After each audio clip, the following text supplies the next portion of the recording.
is another video clip from our conversation with Jack, where we were just talking about when we got it with GIS. And if you watched the National Geographic conversation just now, we really want to help inspire the next generation to get it. And I know, I've had several conversations with many of you on this luncheon, and we're all passionate about this and want to help other people and our children and family members get it as well. So Pam's going to share her screen and we're going to watch the video. And then when we come back, we're just going to have a very informal lunch where we're sharing our stories. Hopefully Jay's not spooking us, and just chatting a little bit. So thank you guys for attending and hanging in there with us with the technical issues. Well, one of the things that you mentioned is when you got it. And what I'm fascinated by is just, how did everyone here get it? I remember when it happened for me, I took a spontaneous road trip in college. I was undecided in college on my major, and my best friend was going out to California for the summer. So I just hopped in the car with her. And that's when I started to see landforms change and people change. And I realized that there is a relationship between the physical environment and humans. And I got back to school, at the end of summer, and changed my major and got introduced to geography, and it's, the rest is history. So yeah. Jay, Pam, when did you get it? Well, I've always been interested in travel and our earth and rock formations, and I'm that person on the beach collecting all the rocks and the shells and bringing them home with me. So I actually started off going to college for physical geography, because I find it so interesting. But while I was taking my intro to geography classes, I heard about GIS, and I was like, what is this? What is this GIS thing? I've never heard of it before. And, I took the intro to GIS class, and it all kind of went from there. But it was a way to combine technology and my love for geography into what ended up being my career. So, to Pam's point, I think that's what's been focusing my drive through NEURISA and trying to be a geo mentor to people and to get the word out, because I looked into hearing about GIS. I was an environmental science major thinking about being a teacher. And, I was taking environmental science classes, and then all of a sudden I felt like I just heard a whisper of GIS. And I didn't know I agree, I didn't know what that meant. And then when I finally figured out what that meant and took my first class and realized, oh, I can actually digitally show information on a map, the light bulb went off. I was always into art and science, and it just combining the two for me was such a rewarding thing. Jack, did you start in like physical sciences then? Is that how GIS came into your life? Well, there was no GIS when I started. That's the weird thing. I was studying landscape architecture and urban design. So I have degrees in both of those. And I started reading about computers. And then I started experimenting with questionnaires, asking people why they liked certain locations better than other locations. So I spent a huge amount of my time learning all the cards, key punch cards, card sorters, all that kind of stuff. And I accidentally made a question in one of my questionnaires. I asked where somebody lived, and people filled out their addresses, and I typed them all in. And I manually geocoded all the addresses and made maps of where people lived. And the questions that I was asking is, why do you go to this shopping center versus that shopping center? And as a young landscape architecture student, I was thinking, it's the trees or the architecture or maybe even the products that are sold in the stores. But I made a discovery, which was it's all about location. And that got me into geography. I think it was about 19 years old. And because I saw these little clusters of why people went to certain shopping centers. And this had been studied, centuries before by Christeller and Loesch, looking at central place theory. People behave based on location. And that started an adventure to learn more about geography, and then started digitizing maps, trying to figure out the best location for a new town. It was called the Experimental City.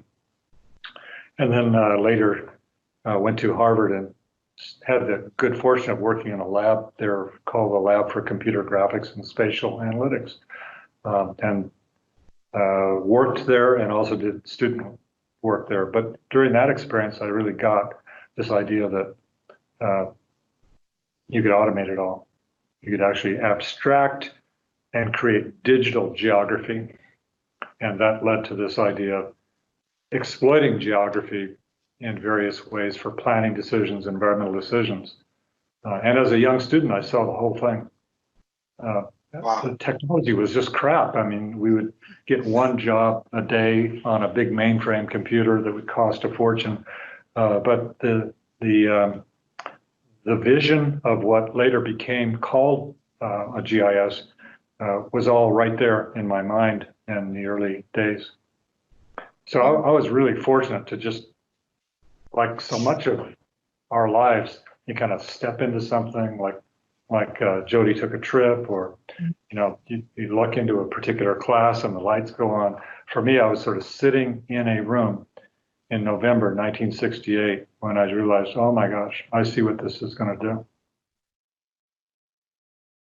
Great. Well, that was an interesting start to the GeoLunch. I hope everyone was able to view the video okay, where Jay, Pam, and I shared with Jack how we got it. And what we'd like to do now is just hear from everyone and make this pretty informal. So if anyone wants to kind of share their aha moment and when they got it with GIS.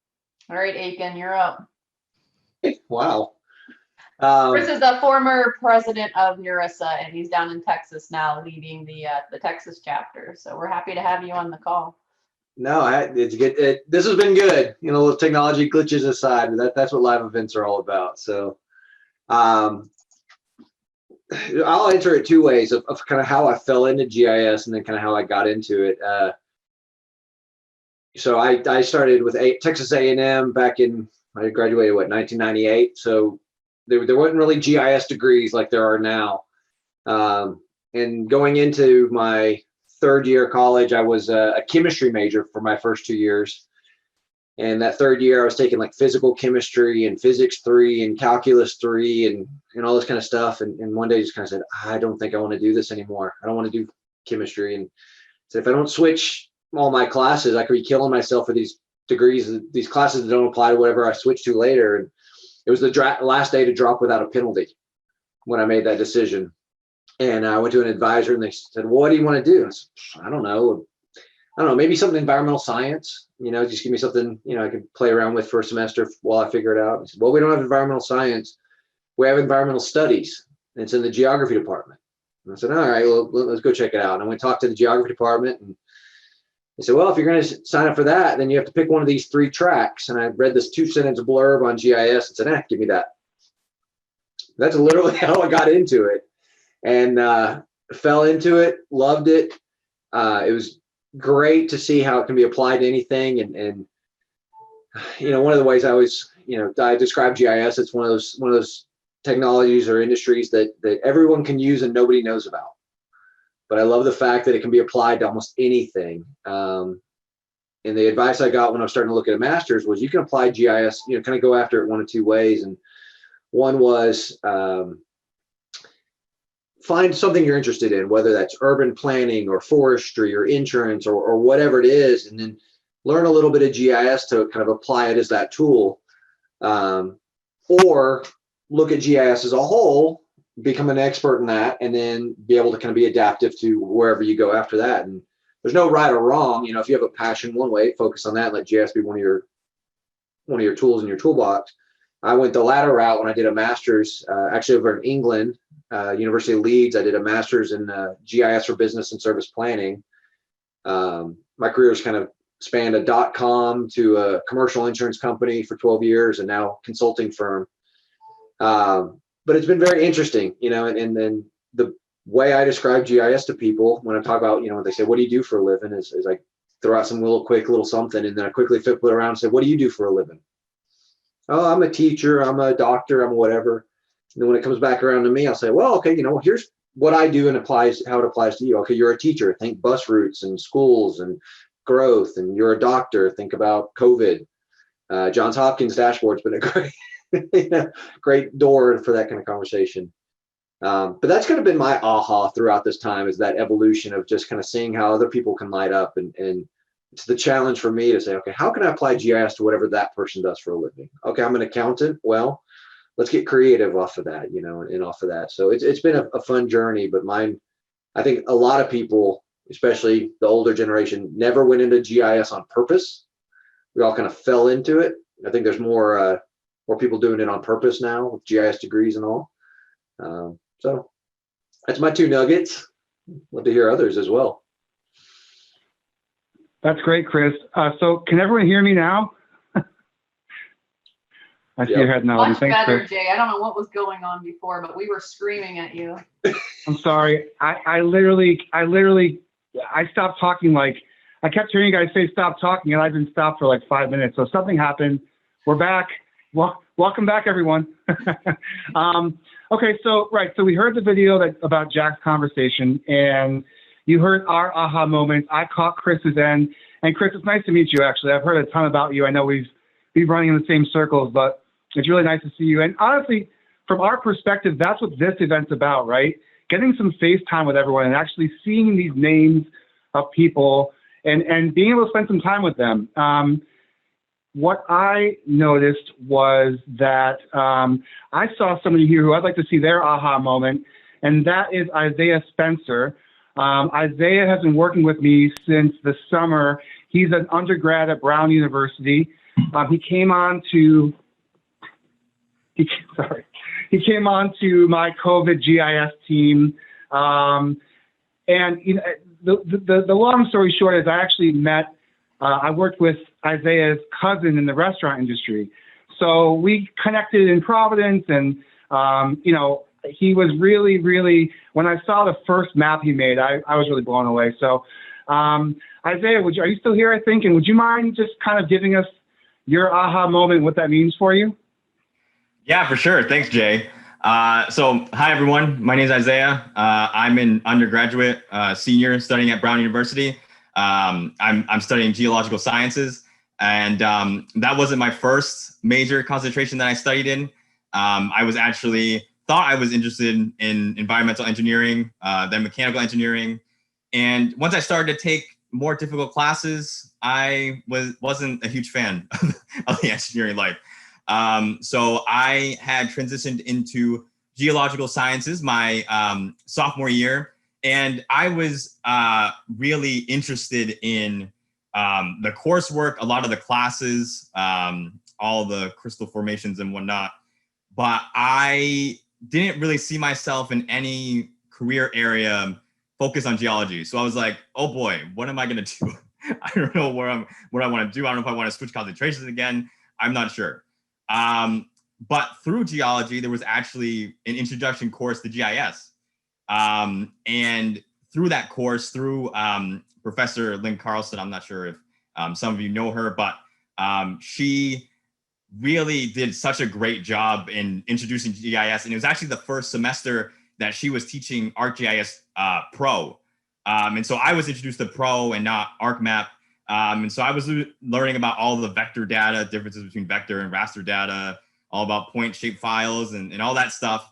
And I was like, this is pretty interesting. But it was really when I worked on my final project, which was on child safety zones in New Bedford, Massachusetts, which are basically areas which New Bedford deemed sex offenders couldn't go into these certain areas. And once I kind of hit this project off, I was like, wow, okay, this is something I could be really interested in. And so during this time, I think Jay and I were actually talking, and my dad connected me with him. And so he actually came to the GIS presentation session, and he was looking at my project, and we kind of talked a little bit further. And over the winter, I think, and over the fall semester or spring semester of 2020, we were talking about a potential internship. And I was like, yes, please, because I want to get more into this GIS stuff. And so we, COVID had hit. And so that was the big thing over the summer. And that's what I've been a part of. And so I've really just have enjoyed everything about GIS, from being able to apply to certain, like to pretty much everything, and into creating like all these different projects. And it's not just about mapping. I've learned like over the summer that all the different platforms with the hub sites and with ArcGIS Online, that there's so many things that you can do with GIS. It's more than just ArcPro, from what I've just learned in college. And I was just a huge fan of, ArcGIS Pro and not, into all these other sections. And now I've loved it so much where I've actually, I made this project, or not this project, but this is just a fun side thing. I made a map, and it was for me and my girlfriend taking a tour around Providence. And so I made this little thing just for fun, geocoded some points, but I've just enjoyed it so much now. And I really see it as my future career moving forward. So yeah, that's a little bit of my aha moment with GIS. That's great, Isaiah. I really appreciate that. And so Isaiah, a couple weeks ago, he's like, yeah, I'm thinking about going for my GISP or my master's. And I was like, yeah, that's what we're going for. I really appreciate it, Isaiah. And what I'd say is if people want to share their own aha moments, if you want to raise your hand, we can keep track of that and start to ask people. So does anybody else want to share, any board members who haven't shared their aha moments? Hey Jay, this is Thad. I can't raise my hand because I don't have video, but I'll share mine very briefly. First and foremost, hi to everybody who's joining us from all over and everywhere. Thanks for coming. We really appreciate having you here and seeing you here. To cut to the chase scene, my aha moment occurred in college, which I'm sure this is going to be, the story can be duplicated 1,000 times over. But I started out as a physics major. I thought I was going to save the world with physics. I thought I was going to design and engineer the next big piece of something or other that was, going to save the world. And I was not a great physics student. I was a C- physics student in my second year, and was quickly realizing that this is clearly where I was not going to make a living for the rest of my life, nor was I going to achieve fame and fortune in any way, shape, or form. And I took, as a general ed requirement, one summer, I took a geography course and was just about to declare myself as either undecided or some other much easier subject matter than physics. And took this geography course with this instructor. And as part of the geography course, he would do spotlights on different aspects of geography. So health geography, police and crime geography, and looking at different ways geography was applied. And this one particular class, he showed us this idea called GIS, and it was brand new technology, relatively speaking. This was way back in the ancient days of the 1990s. And I sat through this video presentation that was most likely an ESRI promotional video of some sort. And it showed how GIS was being used, and folks were making these incredible graphics on the screen, these computer graphics. And those of us who grew up in GIS know the days of, code-based ArcInfo. And so back then it was still relatively primitive, but what I saw blew my mind. And I remember sitting there just completely mesmerized by what I was seeing on the screen. And within 15 minutes, I was hooked, nose, line, and sinker, and knew that that was where my calling was. And so within the month, I went to the advising office and changed my major to be a geography major. I've just been taken ever since. And, I know I kind of share this thought with a lot of folks, is that I'm blown away by how GIS can be used to change the world. And it's used every single day to change the world and to make the world we all live in a better place. And each of us in our all small ways contribute to that. And I think that's incredibly powerful. I mean, from an altruistic point of view, not to get too waxing on poetic, but I think all of us look to leave this world having made a mark and to leave behind a legacy of some sort. So whether it's, making a map that causes decision change or bringing to light some sort of area of concern for decision makers, GIS does all that. And I'd like to think that in some small way, by the time I kind of retire, whenever that is, that I can turn around and say, wow, I caused that to happen. It was a map I made, it was an app I made, or somehow. And that's truly what kind of drives me every day. And it all started from that one video, sitting in that classroom and, seeing the computer graphics on the screen and knowing that that was what I wanted to do for the rest of my life. That's incredible, Thad. I really appreciate that. And to Thad's point, as I got into in the video with Jack and explaining our aha moments, I think it's been my goal as a GIS professional since I've been out of school to try and cut down the amount of luck it takes to actually have people hear about GIS. I mean, it's why we're doing this. It's why we're so passionate about making a difference in your community and actually getting out and being involved, because again, it's one thing to luck into it. We're all lucky, right? I mean, we could be shoveling rocks somewhere. I mean, to be honest, but we found this calling in GIS, and hearing your stories is something I really appreciate, because again, by hearing someone else's story, it gives you a chance to actually envision what they're going through and think about what they're learning. And I just want to say one thing, Catherine, you're next. I see your hand raised. That's perfect. Good job. We have had a few people join since we started. So this is the GeoLunch Roundtable, where we're talking about aha moments. And what we refer to that are the time when you really realized what GIS meant and what you could do with it, and when the light bulb went on for you. Catherine, you want to go ahead and tell your story? Yes, hi. My name is Katie Grillo, and I work for the City of Cambridge in their GIS department. And so far, the two stories have really resonated, or well, multiple stories have really resonated with me, because I always thought that my story was a little unique, that I just kind of stumbled into GIS, but I love hearing how many other people did the same thing. So I started as a English major. I was big into poetry and things like that, and so I was an English major. And I had this English professor that was just dull, to put it bluntly. Like, she was just dull. And I had, on the flip side, I had this geography. So I was just taking an elective intro to geography. And my professor, his name was Dr. Button, and he had like a frizzy ponytail and would always wear like old jeans and just like crazy t-shirts and weird funky fish ties and stuff like that. And this guy just loved his life. He loved geography. He was just so passionate, and it was just night and day between him and this English professor that I had. And so I thought to myself, like, I want to be like this guy. I want to love my life. I want to love my job. And so I talked to my advisor and I said, I think I want to change my major to geography. And he said, okay, do you want to teach? And I said, not really, which ironically now I am. Just started as an adjunct professor at Jefferson University, which I'm super excited about. But at the time I was like, no way, don't want to teach. So then they said, okay, well, do you like computers? I said, I don't dislike computers.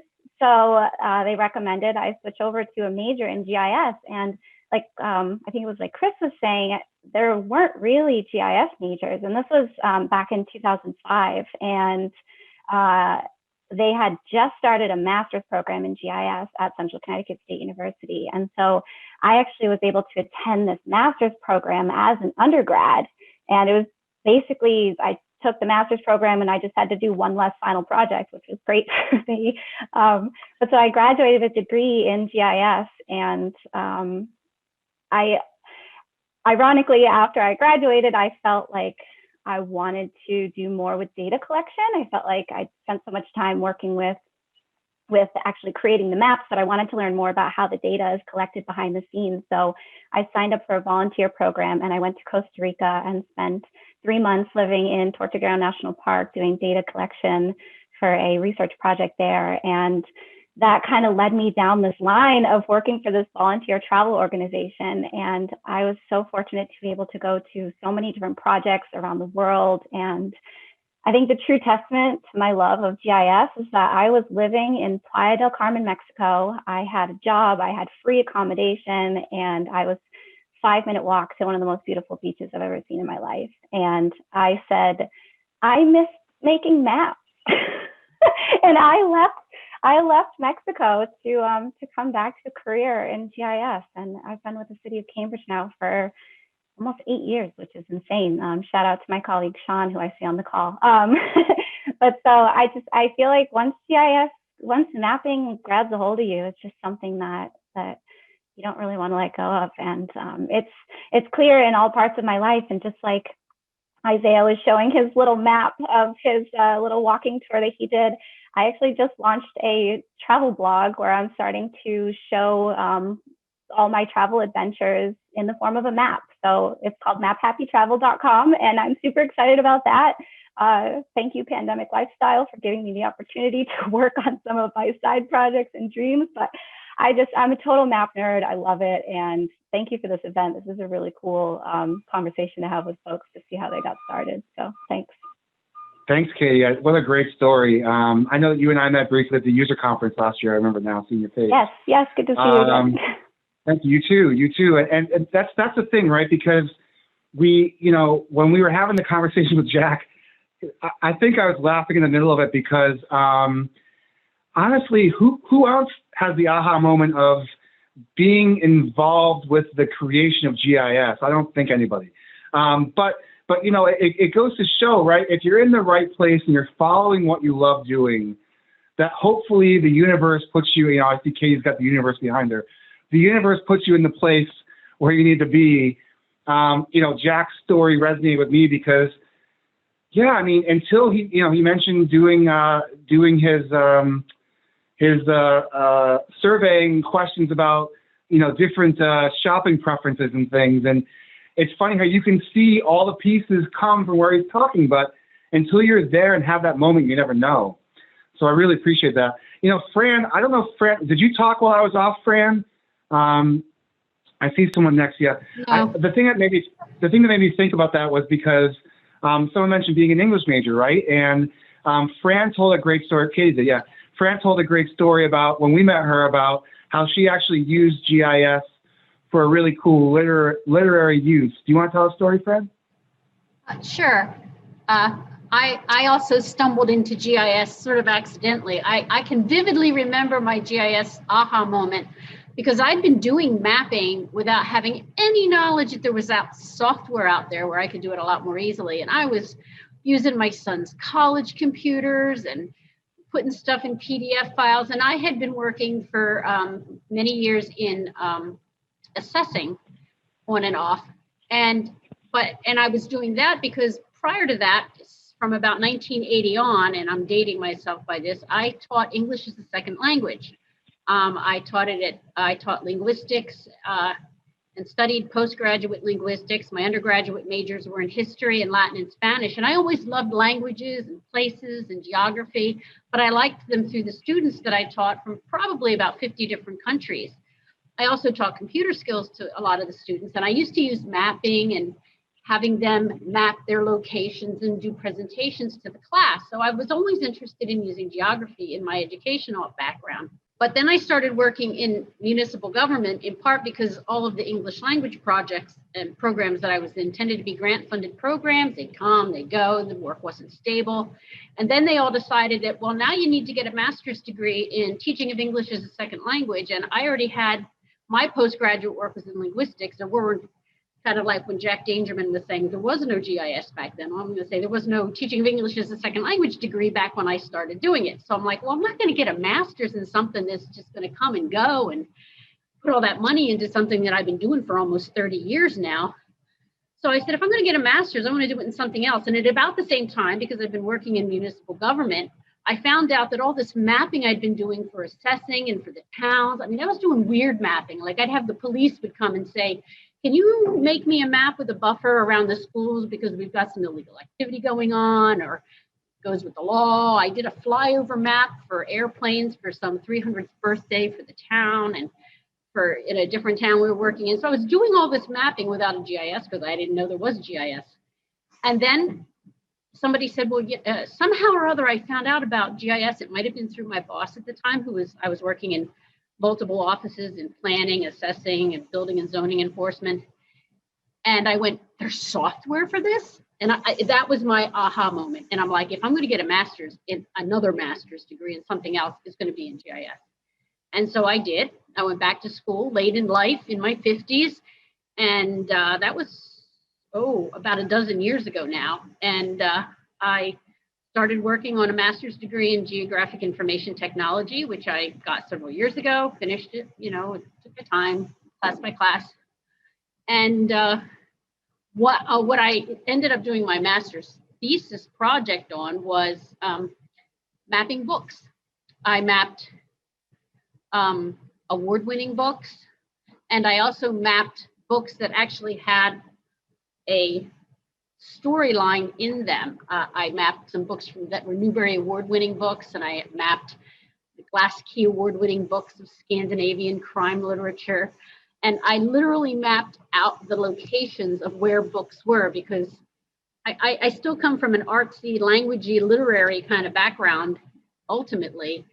And even though I'm working in a town in municipal government, if I could just, retire and do that full time, I would sit and work with librarians and teachers and just map books for the rest of my life if I could. Maybe music too. I have to think about that. That's awesome, Fran. I appreciate you sharing that. It made me think that.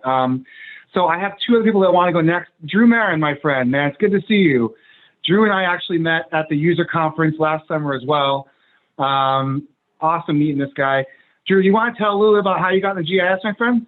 So my name is Ryan Norton. I'm the communications coordinator for the NEURISA board this year. So my aha moment was when I was like really, really little.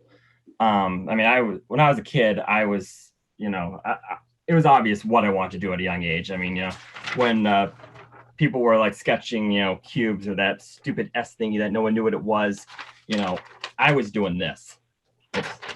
Yeah, this.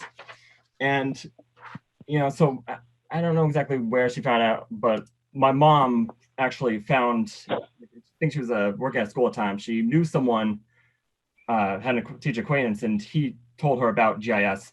So when I was 12, she set me up with a meeting with the guy who would now be my counterpart in my hometown of Walpole, which on this map is like right here. And he showed me the GIS software. He actually gave me like a copy of ArcView 3 or something like that. He gave me all of the Walpole data to play with. And then 4 years later, when I was 16, I had my first internship there. And so I loved it. I went to college at UMass Boston. I was in class with Jay, actually. Went on to Clark University for grad school. And, one thing I should mention is, since we're going to be talking about, how you can give back to the community, when I finished grad school, I was having some trouble with like finding work. And, as an interview, I think my Achilles heel was always just going through the interview. I don't know if that's what it was, but, because I'd worked in municipal GIS at that point, both interning Walpole and then later in Sudbury, I just kind of sent out my resume and cover letter to basically every single one of these towns and just see what would happen. And, then it's kind of shot in the dark, not expecting much. To my surprise, the town planner in Foxborough, Sharon Wasson, she got my resume and she said, well, Ryan, I don't have anything for you right now, but I have, I'll come down for an interview anyway. I'll see what I can do. And so we talked, and then I saw this whole train map on her wall and I was talking about it. And then later on, she said, hey, no, my son works at the State Transportation Building in Boston. He has some connections. You could work for him for a little while, see what we can do there. And so I like to, joke a bit that my first job out of grad school was counting passengers on the train, which, fun job, but not GIS. And then later on, she brought me back as an intern, and that was when my job opened up. So I've been the GIS specialist in Foxborough for 7 years now. So that's, been most of my career. But, another thing I've been working on in my spare time is I've been working on this site, and I always have trouble explaining what I'm trying to do, but it's, I'm basically trying to create a place for academia, employers, professionals, and And what's the last one I mentioned? And oh, professional organizations, like you're set to know about each other. Because, you know, when you decide you're going to go into GIS, if you start off young like I did, you know, the question becomes which schools? You know, UMass Boston has a program, you know, Clark has a program, but, you know, in Massachusetts, you know, you got an Irish bar, Dunkin' Donuts in a college in every block, and not all of them have GIS. So which ones do? Also, you know, when you get into the profession, you want to be able to know which professional organizations like yours you can join. And, you know, professional organizations also want to be able to talk to academia, you know, that kind of stuff. So that's kind of general ideas of what I'm trying to work on. But you know. That's great, Ryan. Awesome. I appreciate that. Well, it's a really great perspective, especially how young you started, right? I know you've explained that to us before. I love hearing that story. Next, we're going to go to Drew Marin really quick. I know that Drew's back, and then we'll hit Emily after Drew. So, Drew, you there, buddy? I'm here. Can you hear me? Yes, sir. Good to go. I'm going to try to not be like you and not spend 5 minutes of latency talking, which is never fun for any of these Zoom calls. Well, I started my career taking a microeconomics class, and I was there for a day and a half, and I couldn't understand the professor. Thinking that I could deal with money for the rest of my life, I might as well understand what economics is all about. And I couldn't understand the professor. I didn't do well on the tests, and I was like, I spoke to my advisor, and I said, well, I have a good sense of direction. I kind of, when I drove around all throughout my childhood in New England and Western Massachusetts, I kind of always knew my way around. They're like, well, take a geography class. And so it really boiled down to, it's the only subject I did well in school at the college level. Was geography. I was in the last few years of it being a geography major and a computer information systems minor. So I went to Towson University, and it was Towson State University, and I was there during the transition to Towson University in Baltimore, Maryland, that had a very robust GIS or geography department and team with Dr. Morgan at the helm. For those of you who's been in the industry for 15 or 20 years plus, know of him and know of the Towson University, the TUGIS conference, Towson University GIS conference that's been going on for, I think, about 30 years now. So I took a couple of classes, I did well, and during my senior year, I got a 6-credit $9 an hour job with Baltimore County. So I got credits and I got paid for those credits at the same time. I looked at myself, I was like, that's a win-win situation for me, being right near campus and already working in that community. And then soon after I graduated, I worked at another county that brought me down to Virginia for a period of time. And then I got promoted 3 times in a year and a half. And then the next promotion was 15 years away. That position literally came available like last year. And I was a young and naive 20-something, and I wanted to progress a little bit faster. And so I took a job in the private sector working on the upgrading of the Tiger Line files with the Harris project for back in the early 2000s for the 2010 census. And that went well for a year and a half, and people started coming in and I started training them. So I quickly realized I was not really good at being an analyst. I was good at talking. And so when that job got dissolved, I went to it was an 8A company, which means there's a majority stake by a minority firm. So it was 51% owned. By that time, it was by an Alaskan Native company, and 49% owned by a company called Vargas. And I went to the president at the time and I said, can I try sales? Because it's hard for me to stop talking. And usually in sales, you want to talk a lot, especially when it kind of works. And it's kind of been there ever since. So I've been on the sales and business development side since the mid 2000s. working in and around the area that I've been focused on, where I've been living for the majority of my life. I grew up in New York City, spent my childhood in the Berkshires, and I lived in the DC Metro. So I work all around the up in that region. I spent this, to get away from the craziness, I spent a month in Lee, Mass, with the family, and had a great time this summer. So I know that I wasn't able to have too many meetings, but I didn't try very hard. I kind of enjoyed the summer up there with the ponds.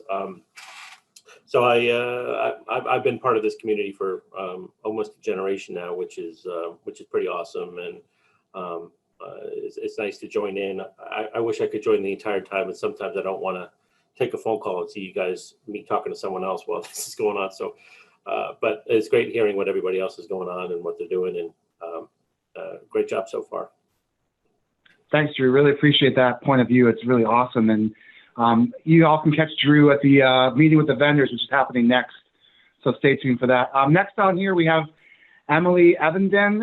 Emily is going to Clark University. You'll see her during the Mapathon sessions, because Clark University stepped up and really helped us to both run the sessions, promote the sessions, and really become our Mapathon experts. So Emily, thanks for being here. Let's hear what you have to say. Hi, everybody. So as Jay said, I'm a second-year master's student at Clark University, and I'll be helping out with the Mapathon events tomorrow. And actually, kind of ironically, my GIS aha moment is very directly related to Mapathons. I did my undergraduate degree in environmental studies and GIS at the George Washington University in DC. And that particular geography department had a lot of connections to the U.S. Agency of International Development. So in my first GIS class, we had a guest speaker come from USAID and give us a talk about Mapathons and how this humanitarian data was really important for their like aid distribution and different projects that they were doing. And I was really inspired by what he said. And I was at the time trying to pick a minor to go into. So I ended up choosing GIS because of that, and was lucky enough actually later on to work with our guest speaker from the U.S. Agency of International Development and do some OpenStreetMap mapping with him for 2 summers. So that was really my, I guess, like initial aha moment. And so I've been doing these Mapathons and working with OpenStreetMap for a few years now. So yeah, shameless plug, come to the Mapathon tomorrow. There will be myself and several other Clark students there to help you out. And I guess kind of like as a second round aha moment, I obviously started my master's degree in GIS at Clark University last year, and that has just been like an exceptional experience. Like, my professors are awesome. So yeah, that's all I have to say. I really appreciate that. And actually, that it is a shameless plug, but if anybody hasn't registered for the Mapathon yet, you can go to the Mapathon page and there's a registration survey there. And we've actually automated it so that it goes directly to GIS Core. They'll get you logged into the Slack channel and ready for both events. And if you can only make one of the 2 sessions, great. If you can make both of them, fantastic. But good shameless plug. Thanks, Emily. Appreciate that. Another person that spoke up, which I'd love to hear their perspective, is Chrissy. And Chrissy, I'll let you just start going. But what you said to me is that you're a non-GIS professional. Is that right? Yeah, that's correct. I am the Director of Academic Technology at St. Robert College, which is a small private liberal arts college in De Pere, Wisconsin. And if you don't know where De Pere is, it's right by Green Bay. So Green Bay Packer fan. Sorry, I'm not wearing my cheese head. But yeah, I first of all, thank you for letting me crash the NEURISA party, which I feel like I am. But I had heard a talk from Rebecca Jones last week, that I heard through the Women in GIS organization, and it was phenomenal. And she made me aware of this event, so I'm really happy to be participating. And Emily, I'm looking forward to the Mapathon and hope to learn a lot so that we can do that at St. Norbert as well. My aha moment was, well, my background is in, my major was math with a computer science minor, and then swore I would never be a teacher. And then 2 years into college, I was like, I kind of freaked because I had a computer programming internship where they stuck me in a closet with a bunch of books. And I was like, I need to be with people. So I got my secondary certification for math and computer science, landed a position as a technology resource teacher, which I loved, and I've been doing that ever since. But I introduced geocaching to, when I worked back in middle school, and introduced geocaching to students and fell in love with that. But then I was like, I needed more, and kind of just stumbled into GIS with that, and have had some really incredible experiences along the way. Left middle school and went back to my alma mater and taught the instructional technology courses in the teacher education department at St. Norbert. So I was in teacher ed for about 13 years before moving into ITS and working with the rest of the college on academic technology. But some of the opportunities that I had or took advantage of, I should say, was the first Teachers T3G Institute at Esri, and then also the GeoTeachers Institute at Google's headquarters, which was, got to work with National Geographic on that. So I've had some really great opportunities, but yet, and you know, it's kind of like I know what I want to be when I grow up. So now that I'm over 50, it's like, now I want to go into industry. I would love to get into the industry side of things, but you know, there's a point too where you kind of see what your vocation is and realize that I should continue to do whatever I can to marry GIS with education. And I see a real opportunity to kind of achieve some of the things that National Geographic wants to, is we really need to get into the teacher educators and the pre-service teachers. So in those teacher preparation programs, the more we can infuse it in there so that they in turn are getting out and working with their cooperative teachers, that's where I think we'll be able to see some real growth. So great meeting you all, and we'll see you throughout the next couple of days. Hi, Chrissy, what an awesome story. And just so you know, from our perspective, you are not crashing this party. You are a VIP here.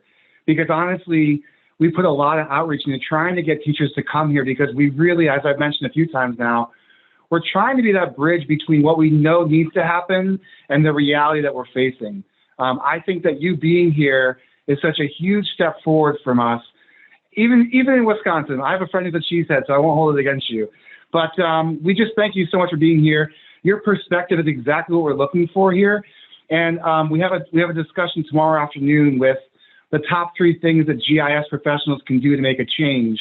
And that panel is full of educators, because we really want education and educators to let us know, again, just like we did with National Geographic, how can we help you make it easier? So you're, in my mind, you're a VIP. So thanks for VIP crashing this place. I really appreciate it. I think we have time for maybe one or two more people if they want to give their aha moment. I'm going to call someone out because they keep showing up on my screen. Mr. Tim Small, I see you there, my friend. Do you feel like talking about sort of how you got into this? I know that Tim has 2 recorded presentations that we're showing. And again, Tim, I really appreciate your support of the conference. Tim's also with GIS Inc., who's one of our sponsors. I hate to call you out, but would you mind talking a little bit about how you got here?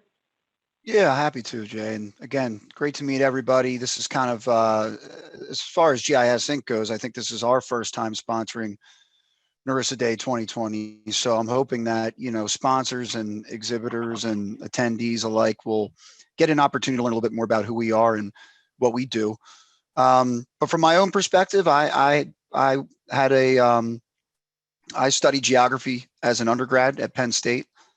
I had always liked geography. I always wanted to learn about other places. And to be honest with you, I didn't really put a whole lot of thought into GIS at the time. I was just trying to graduate and get out of college with as little debt as I could, as quickly as I could.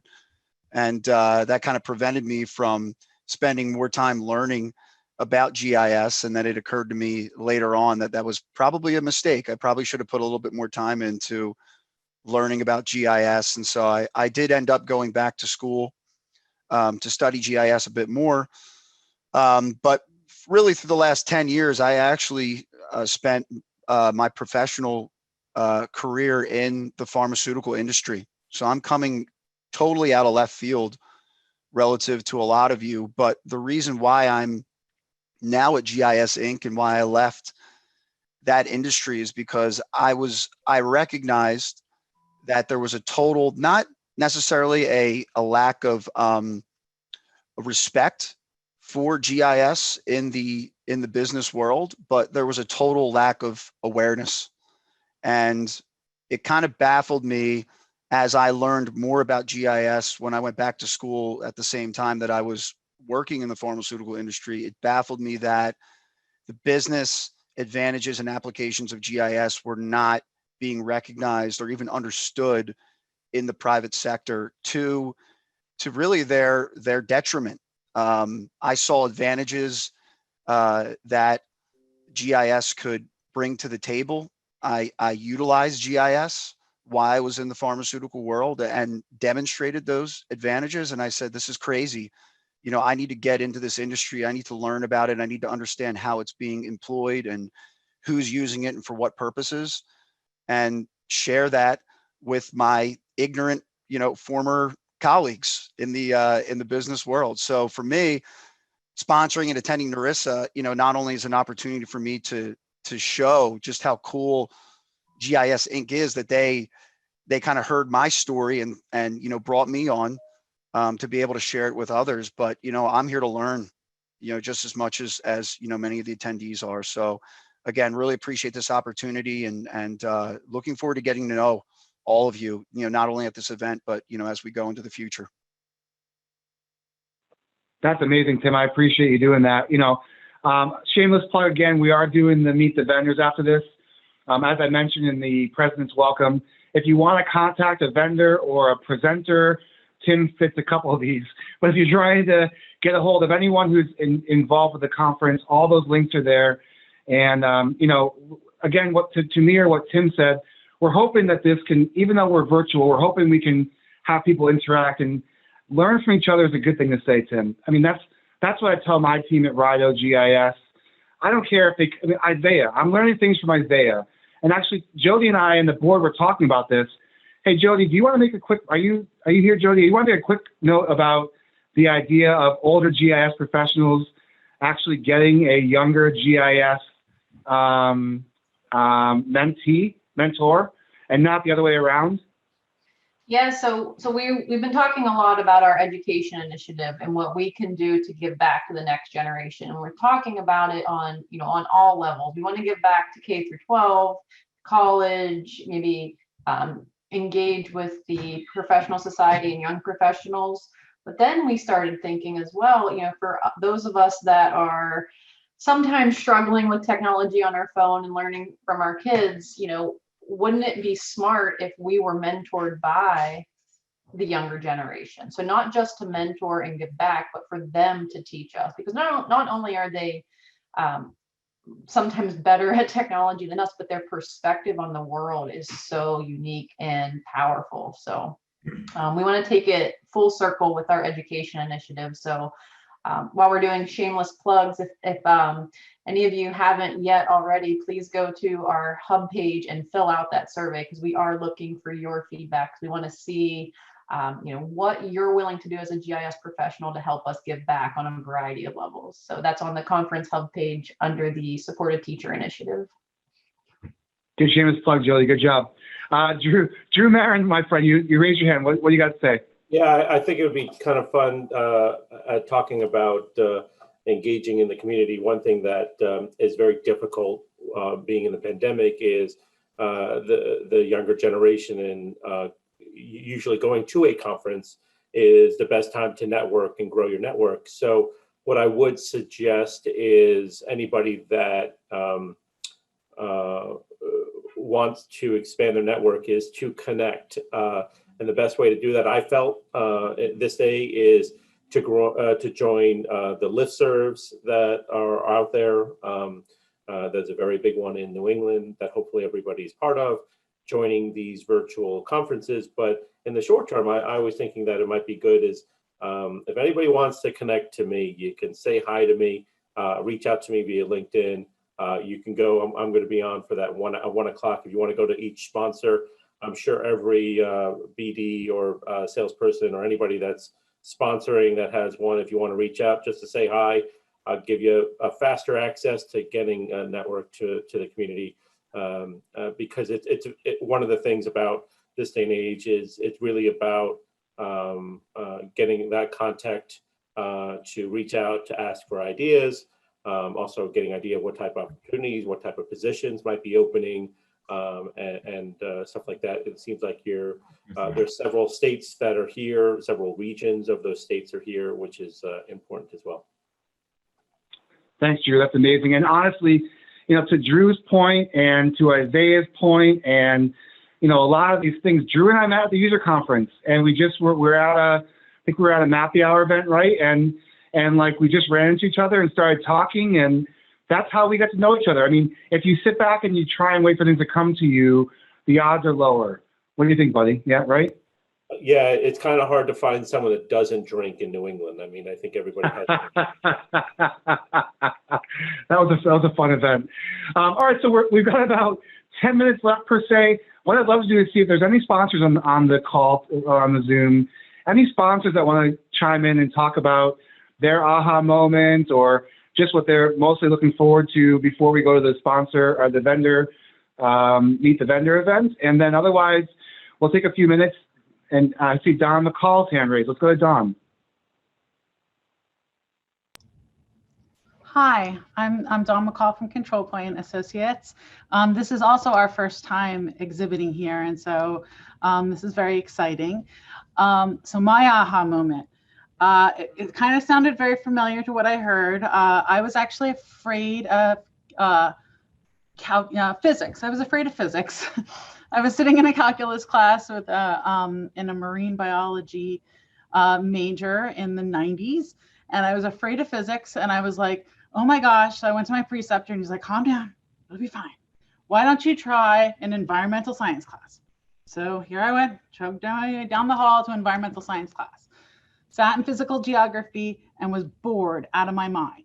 I pretty much slept and had like 110 in the class. And I'm like, oh my gosh, how do these people put on their pants in the morning? I don't understand. I don't mean to offend anyone, I'm sorry, but he was just the worst teacher. It was so boring. And one morning I was called down to the front and I'm like, okay, here I come. The GIS professor was looking for undergraduates. When I went to college in the mid-90s, GIS was barely a thing and not a major, especially at Stockton University in New Jersey. So they wanted some undergraduates to come and take GIS. And I'm like, sure. Okay, sign me up. And then I got there and I realized, oh my gosh, I did this in high school. In high school, I did a research project over the summer with like 30 freshmen, sophomores. and we did research methods. So we did science. We did like, okay, you could count every blade of grass, or you could use this stuff to figure out how much, what is the distribution of plants in this area. You could use, photogrammetry to figure out these things. We implanted voles with transmitters and tracked their ranges and mapped that. And so I didn't even know what it was when I was 16 years old. And I'm like, I love this thing. I want to do this. And so again, they had no majors.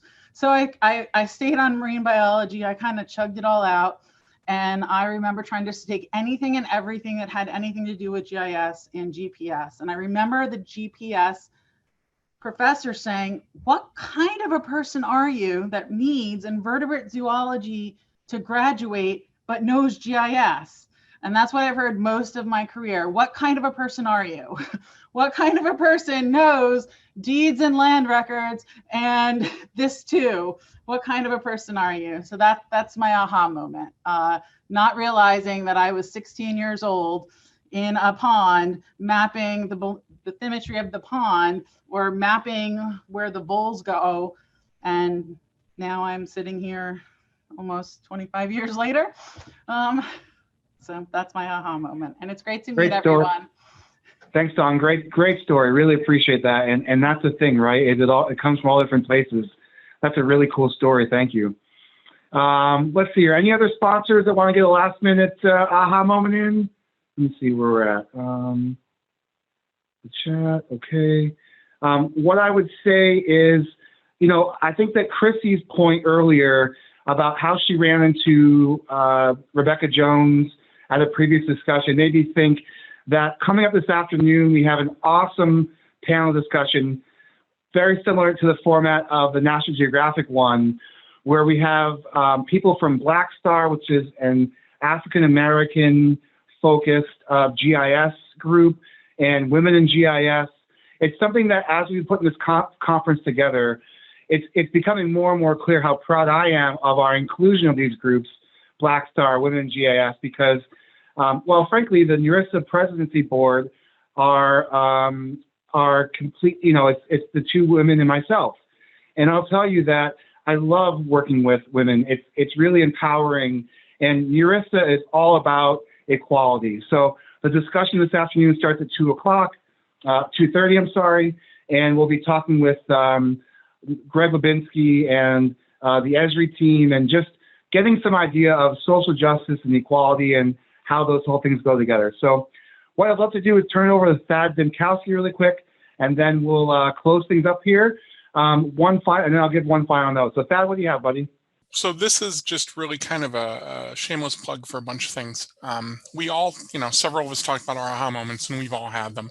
And I think what I'd like to do is challenge everybody in the group to find someone, whether they're a young person, whether they're a colleague, someone, and try and become their aha moment. Reach out to your elementary and K through 12 educators, and get a chance to speak to kids, and try and become somebody's aha moment, so that just like Dawn, when she was doing GIS at age 16 and not realizing it, and introduce them to this wonderful world of GIS that we all know. That goes along with a lot of what we heard from Nat Geo. It goes along a lot with what Jay spoke about in his President's Welcome. And this idea of reaching out to your communities and kind of expanding the horizon, professionally, and bringing in these folks. They say that, you make a mark when you turn around and help those behind you. And I'm a firm believer in that too. That's something that I try and use in my everyday and use as my motivation. So I'm going to challenge each and every one of you on the screen that I see to find someone or some people and reach out to them in your community. Whether they're Boy Scouts, Girl Scouts, community organizations, church youth groups, 4-H, any of those. Reach out to them and say, hey, you know what? I do this thing called GIS. It's really powerful technology. We all use it every day. We don't even realize it. If you walk around with any sort of smart device whatsoever, you have GIS in your pocket, which how many of us can say coming from GIS 25 years ago? But my point being made here is that, it's up to us to help to grow this industry. It's up to us to help grow the community and spread the gospel, if you will, of GIS to folks far and wide, and to really bring them into the fold.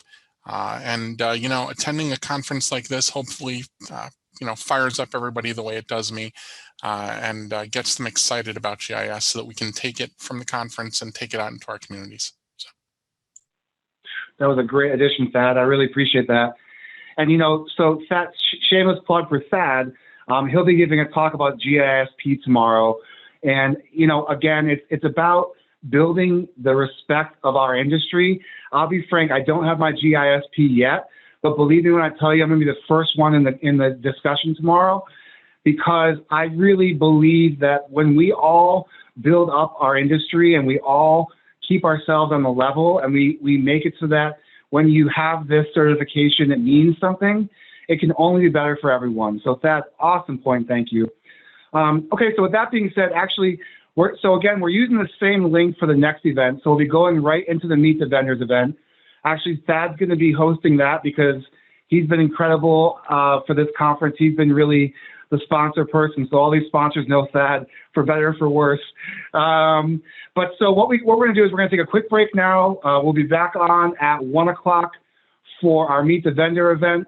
That'll roughly start where we'll have a quick introduction. We'll do our vendor shout outs, and then we'll move into a networking period where people can choose to go between breakout rooms and, you know, spend your own time in this virtual environment and meet some new people and have some new discussions. So this discussion was awesome. The aha moments just went so far. I'm so happy that we got this time here to talk with each other. And again, you know, there are people's names here who I've seen for years but never met. And to me, I really feel like the biggest thing to do is that we just keep building these bridges, because again, we're involved with EURISA. We're a EURISA chapter. So going to this conference, we started reaching out to every EURISA chapter and said, hey, we're doing this. It's online. You don't have to be here. Help us spread the word.